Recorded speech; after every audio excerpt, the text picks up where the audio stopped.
मान्यवर, वंदे मातरम ने एक ऐसे राष्ट्र को जागरूक किया जो अपनी दिव्य शक्ति को भुला चुका था।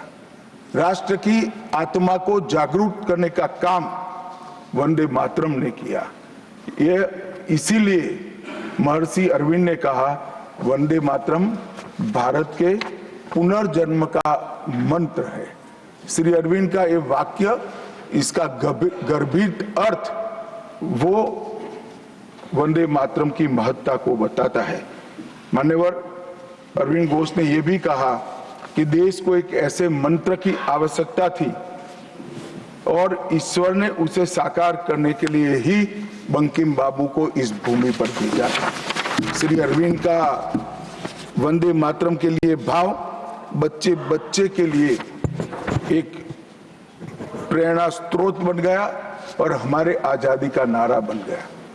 मान्यवर, हमारे देश को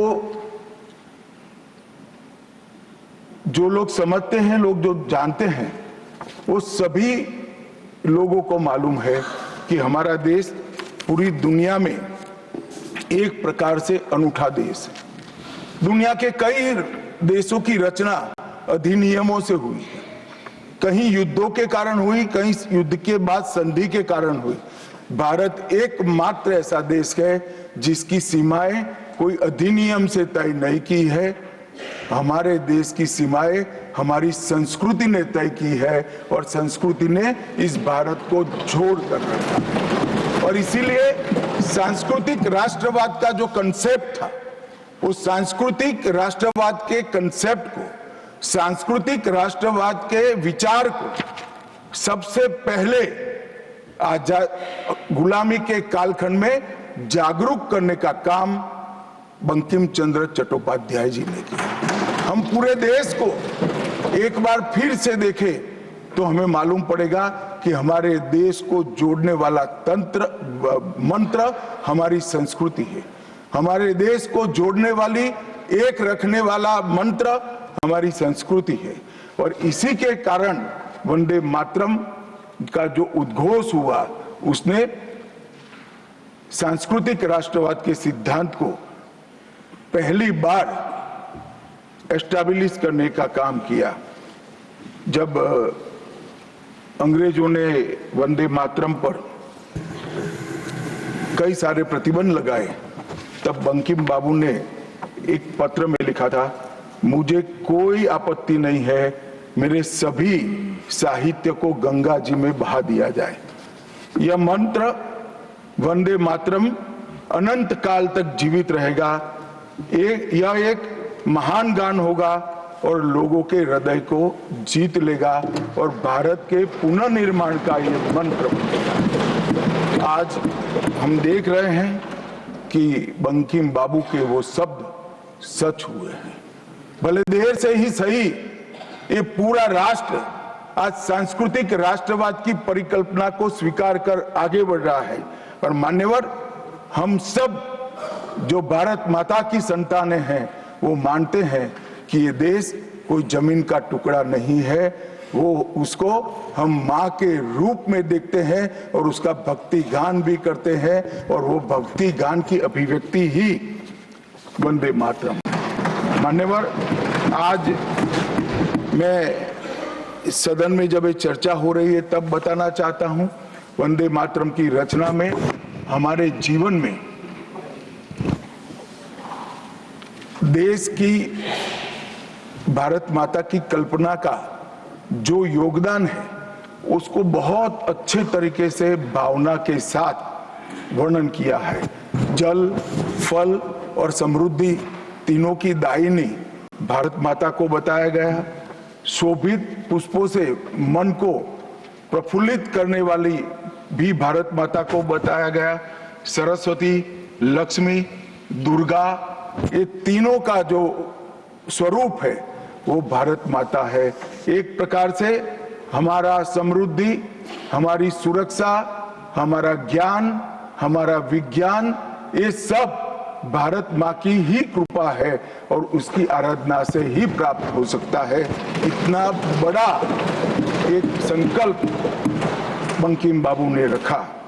दुर्गा की वीरता, लक्ष्मी की संपन्नता और सरस्वती की मेघा, ये तीनों हमें भारत माँ की कृपा ही दे सकती है, या मिट्टी ही दे सकती है। इसीलिए इसको बार बार प्रणाम करना चाहिए, माँ को प्रणाम करना चाहिए। मान्यवर, एक प्रकार से जिसकी उद्घोषणा 150 साल पहले बंकिम बाबू ने की, ये विचार तो बहुत चिर पुरातन है। रामायण के अंदर प्रभु श्री राम ने भी जब उनको सलाह दी गई कि इतनी वैभवशाली लंका है, आप लंका जीत ही लिए हो, तब अयोध्या जाकर क्या करना है, यहीं रह जाते हैं।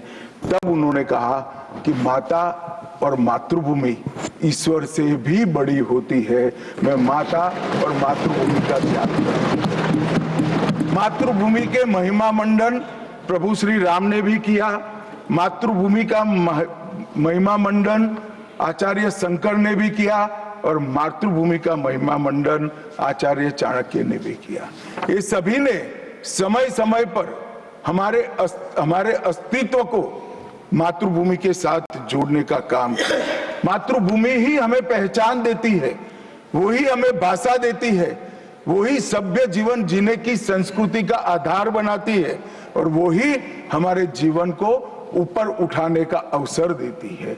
इसलिए मातृभूमि से ज्यादा कुछ हो नहीं सकता।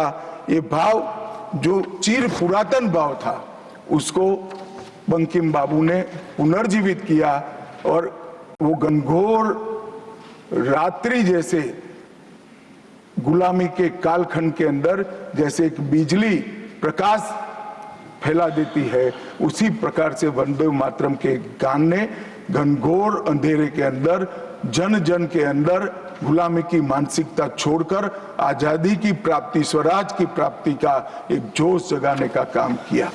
मान्यवर, महर्षि अरविंद ने वंदे मातरम को गीत नहीं, हमारी आध्यात्मिक शक्ति का प्रतीक माना। उन्होंने बहुत सुंदर तरीके से वर्णन किया है कि स्थूल, सूक्ष्म और कारण तीनों प्रकार से वंदे मातरम भारत की शक्ति को जगाता है। स्थूल शरीर, वंदे मातरम का उच्चारण हमारी शरीर में शक्ति और उत्साह भरता है। राष्ट्रभक्ति की क्रिया प्रक्रिया शक्ति को जगाती है। सूक्ष्म शरीर हमारे भावनाएं, हमारे विचारों को वो शुद्ध करता है और हमारी चेतना को वो जागरूक करता है। और कारण आध्यात्मिक शरीर में भी उन्होंने कहा कि बंकिम बाबू एक ऋषि चेतना से प्राप्त मेघा से ही वंदे मातरम की रचना किए हैं।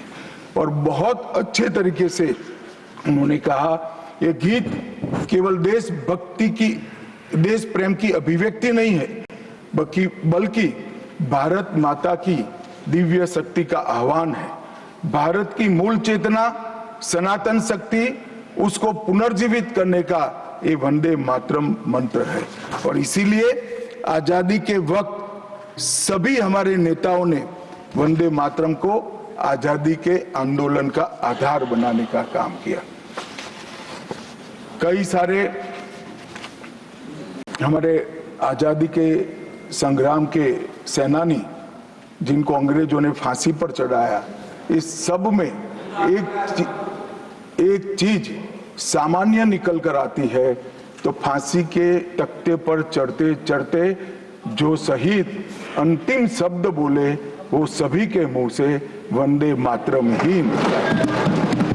स्वदेशी का आह्वान करना हो, विदेशी माल का बहिष्कार करना हो, राष्ट्रीय शिक्षा का आह्वान जगाना हो, हर वक्त राष्ट्रभक्ति जगाते वक्त वंदे मातरम का उद्घोष इस देश ने सुना भी, इस देश ने महसूस भी किया। पंजाब के गदर आंदोलन में वंदे मातरम के शीर्षक से कई पर्चे बांटे गए। महाराष्ट्र में वंदे मातरम के विशेष अंक गणपति और शिवाजी के उत्सव में बांटे जाते थे। तमिलनाडु में सुब्रह्मण्यम भारती जी ने तमिल अनुवाद कर हिंद महासागर को भी क्रांति की चेतना से आंदोलित कर दिया था।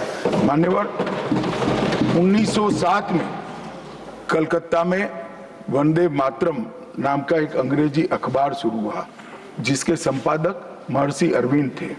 ब्रिटिश सरकार ने उसको सबसे खतरनाक राष्ट्रवादी पत्र माना। वो राष्ट्रवादी भी कहते थे और खतरनाक भी कहते थे। और श्री अरविंद पर राजद्रोह का मुकदमा भी चला और उनको सजा भी गई। अंततोगत्वा उसको प्रतिबंधित कर दिया।